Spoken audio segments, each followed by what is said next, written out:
You might be wondering where I've been these last few months. Oh, no big deal. Going on holiday, watching new films, and getting sick with the coronavirus. Fucking virus. This terrible headache. Sore throat. I've completely lost my sense of smell. No need to carry on using perfume from now on. Worst of all, I can't even sleep. And I think I'm having these visions. I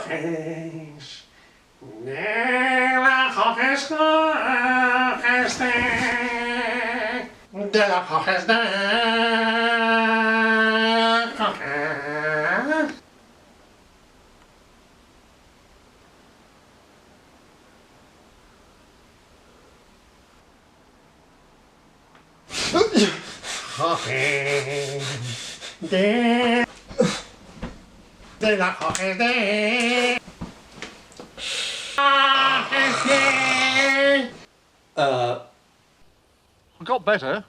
But anyway, today I am watching a film from my childhood, George and the Dragon.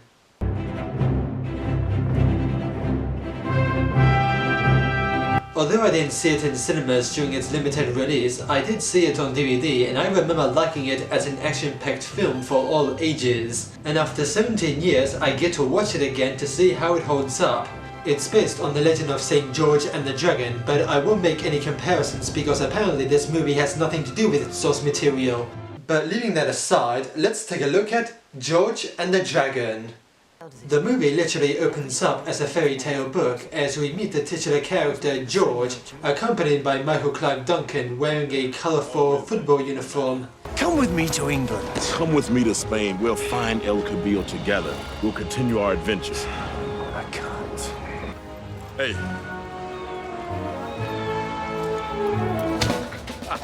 While that's going on, Princess Luna goes into a lake fully clothed, because reasons.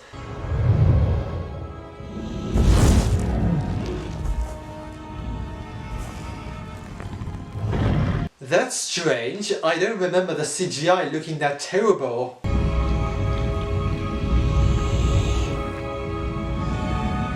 The princess doesn't seem to see or hear the big dragon from afar. Meanwhile, some monk is going to be executed by Gollum's half-ugly brother.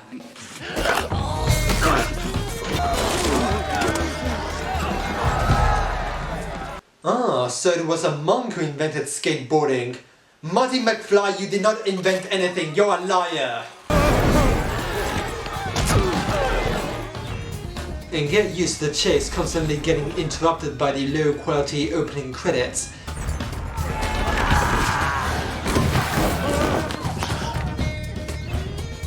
Thankfully, George and Tarek just so happen to be there and decide to help the monk by knocking out the villagers with a rope, causing them to run away like chickens. Praise God, my son. You saved my... You're a Moor. Yes, I am. A Moor with an unrecognizable accent. I'll give you a clue, it's American. So Tarek headed off to Spain in search of adventure and the legendary mercenary El Cabildo, whilst George rode home to England. Unfortunately, Tarek is quickly captured by El Cabildo, played by Val Kilmer. I only have 4 lessons, and sadly, my students always seem to fail. Oh no, I just watched Val. I am not poking fun at this guy. Lesson number 1. Always expect the unexpected.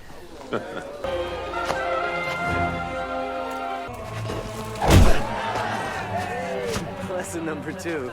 Never take your eyes off your opponent. Lesson number 3. Never underestimate your opponent. Lesson number 30. Never expect the expected. Always cheat. Well, that's the end of Michael Clarke Duncan in this film.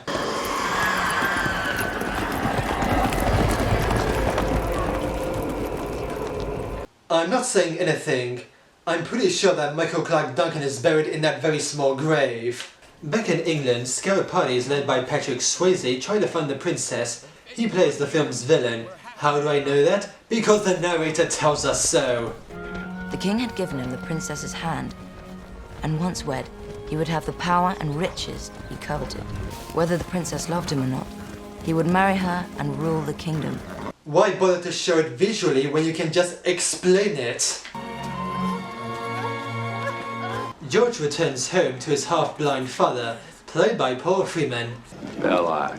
Good afternoon, Dr. Jones. Paul Freeman is famous for having supposedly fought a dragon, but George has always doubted his story. You're still telling tall stories of dragons, father, huh? And there's still one out there, as you know by this... Yes, the lance. The other end of it's still stuck fast inside of her, yes? And you saw this dragon, Sir Robert, with your own 2 eyes? Yes, I saw it with my own blind eyes. With my own 2 legs, to be more precise. It turns out that the princess is not dead, but rather she's being held in a cave with a big dragon egg, while George arrives at Random Town.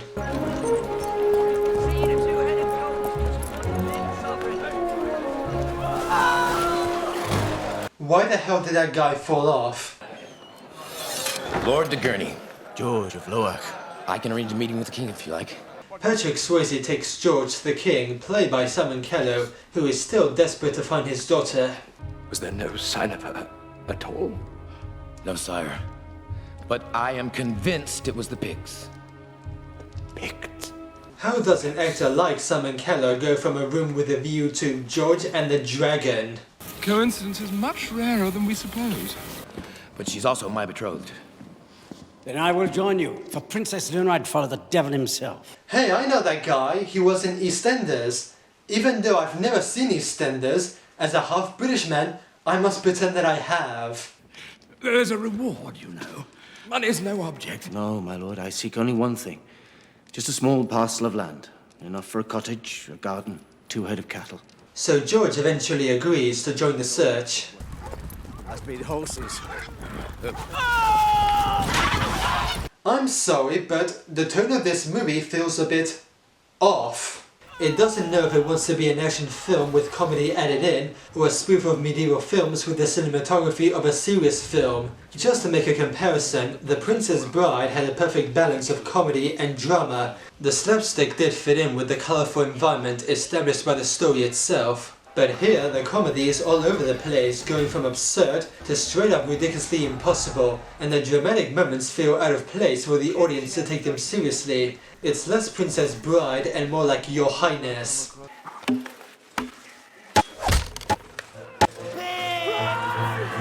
They are suddenly attacked by the Scotsman from Braveheart. George, take you. It's one of those movies where weapons don't kill you or cause any serious injuries to the human body, but rather they give you a simple cartoonish smack from which you recover just fine. Elm's got a little bit of trouble.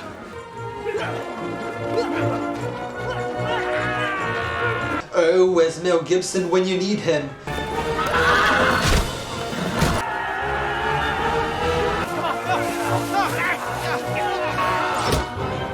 Ow, my bottom! Thank God this is a comedy, otherwise it would be a lot more painful. Whoever you are, we consider you a friend. Please show yourself. It turns out to be the kid from before who accompanies them, just as we cut back to the Dark Knight arriving at Random Town. It's raping time! Even the king's daughter's disappeared. She's the only valuable thing we had, really. A ransom? A ransom? Yeah, great big ransom. Apparently a knight's gone looking for her, but would you believe he didn't want the reward? All he wanted was, what was it? A little parcel of land and 2 head of cattle. I mean, come on, what a fool, eh? The knight's reaction upon hearing about George is not telling me anything. I'm pretty sure that's still Val Kilmer.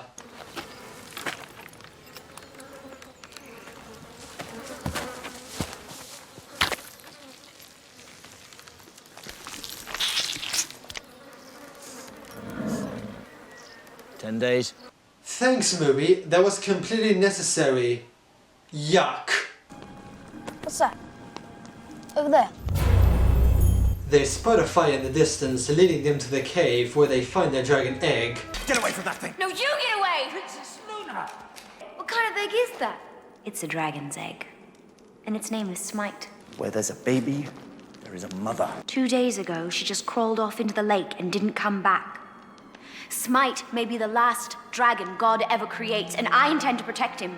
Long story short, the dragon randomly picked Princess Luna to be her new son's babysitter. It's the best explanation I can come up with. I'm getting you out of here, and then I'm gonna destroy that thing. You're not getting me anywhere. You know we can't let it live, don't you? I don't suppose we... No. I'll do the dirty work. You know, for someone who just discovered that dragons do exist, he does seem to have a deep fear of them. Dragonophobia. Oh, no. Not now.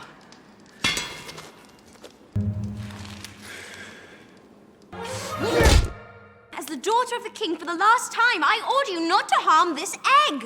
Hey, it's not murder if it hasn't come out yet. Enough. One day you'll thank me for this. One day I'll hang you for this! Put me down or you will suffer the consequences! I'm not leaving without it! Go! Hang it all! Yeah. Why me? Why me? Why do I have to review movies I don't even like? They take the £10 movie prop with them, but it might hatch at any moment. No, we have to stay near the lake in case it hatches. And that might be soon. Oh, and never mind the obvious cardboard covering the hole in the egg. It's that sound again. He's not going to stay in there much longer, you know. They arrive at a convent run by Joan Plowright, and just by pure coincidence, the French monk also happens to be there. You know each other? We did some boating together. Mother Margaret and I met many years ago. It's a small world where everyone knows each other. It is my belief that this egg should be destroyed. I'm afraid I agree with you, sir. See that it is dispatched as soon as possible. Please, Mother Margaret, please don't. It is for the best. Only God knows what havoc it will cause when it hatches. Oh, so the church is okay with killing unborn babies, just not the human ones. Something is not evil just because we don't understand it. Besides, the princess has a unique understanding of creation. Very well. On your own head be it. They keep the egg safe and the characters join the nuns in the dining room. And by the way, tell me if the music doesn't sound identical to the one from Shrek.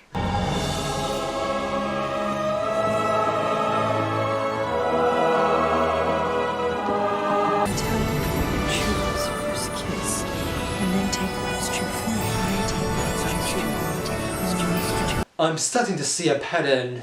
I am so relieved that you've returned to me safe and sound. Are you relieved that I'm safe? Or are you relieved we can finally move forward with your plans? This is not only about love. This is about the solvency of our kingdom. When I marry, it will be about love. But I am in love with you. I love your money and power in particular. I will not marry you. I need you to get the troops to Dunmead by mid-morning. I will meet you there with the priest. And when he's performed the ceremony, we can move on the old king. The next day on the set of Ken Russell's The Devils, one of the nuns spots Patrick Swayze kidnapping Luna and the French monk to move ahead with the wedding. She does not consent. I won't do it. Oh, really? Kill me if you want. I don't fear death. Dearly beloved, we are gathered here today. Marry us, or I'll kill her. No? Okay then. Oh, damn it. I've ruined my plans for world domination. I'm stupid. Where did he take them? Oh, the road to Dunmead. Rin, get the horse. I'll get the car. They head to the abandoned castle to rescue them, but Darth Vader and his medieval stormtroopers are also on their tail. What? The riders, they're not far behind me. Do you think I'm stupid enough to believe that there's a group of mercenaries converging outside? Why not? There's an egg the size of a cow at your feet. No, I don't believe you. Carry on with the wedding.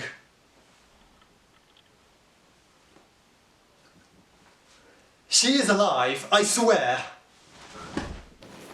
All right, come on then.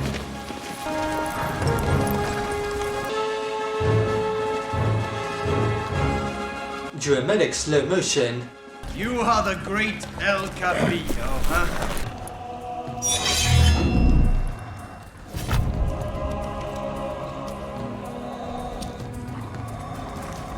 I was just joking, the Dark Knight's breathing does sound like Darth Vader's. If you only knew the power of the dark side, I am your father. What are you doing in this dreadful place? And you thought you'd never see me again? You weren't fooling the audience, Michael. The fact that we didn't see you die, the size of your armor, and the reactions were a dead giveaway. Whoever beats El Cabillo, here comes the next El Cabillo. Do you remember lesson number 5? 5? Yeah. He got that far, did he? He isn't going to explain as to how he killed Val Kilmer. Just great. There's nothing here worth dying for. You will turn to the south. I think there is. You defy me? The men are ready for a new leader.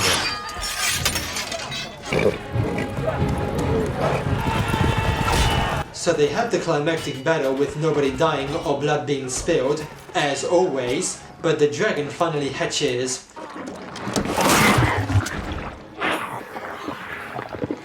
Already has its teeth. Ha! Ha! That's horrible CGI! Quick! Put it back inside the egg! Don't let it escape and terrorize the world with its fake look!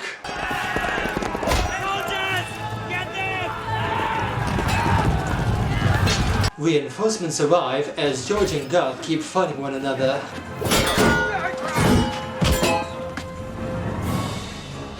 That's for John Carter. That's for Roadhouse.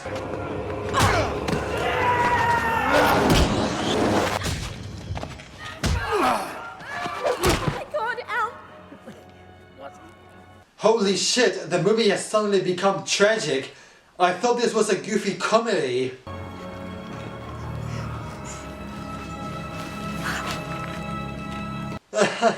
Oh. Oh.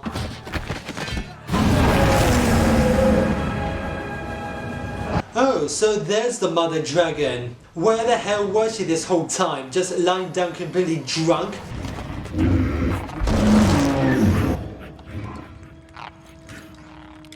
He notices a lance stuck to the dragon, the exact same one that his father used years ago, thus bringing the family story full circle. It was no fairy tale.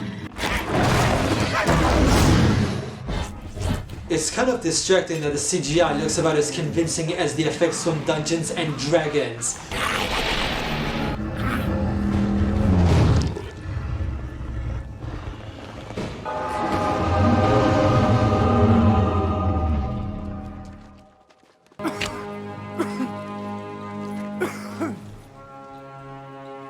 So it's made to look like George killed the dragon, and he gets the praise from everyone except Luna, who angrily runs away. Take my horse. Good luck. I may need it.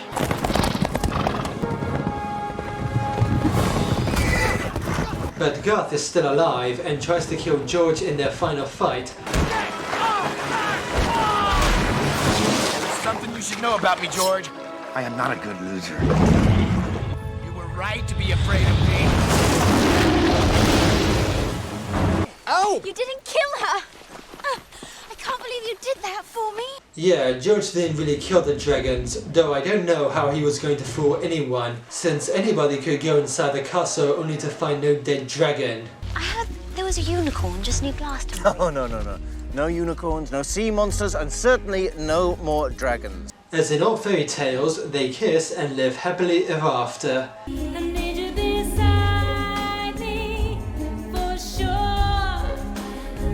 Yeah. Like that's ever gonna happen. What a load. You think the movie is over, but no. Now we get outtakes during the end credits.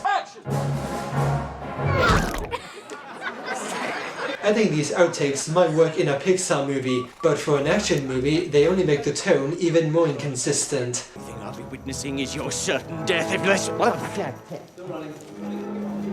Okay, we concentrate now, please. We go. I wonder if anybody is even reading the credits. None yet.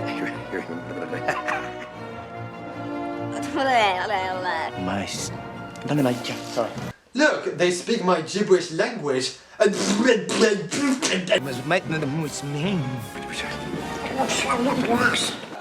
it, I can't take any more off than this without help.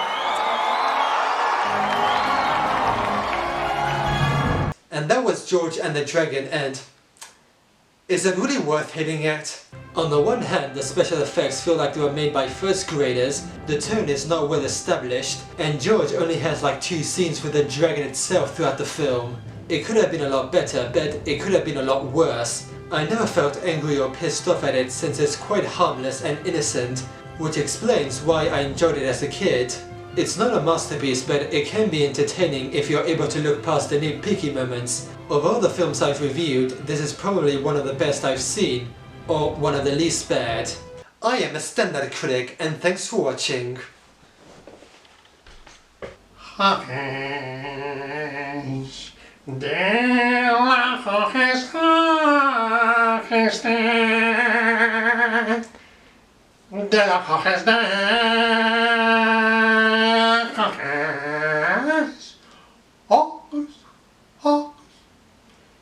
Hocus, hocus, hocus, hocus, hocus.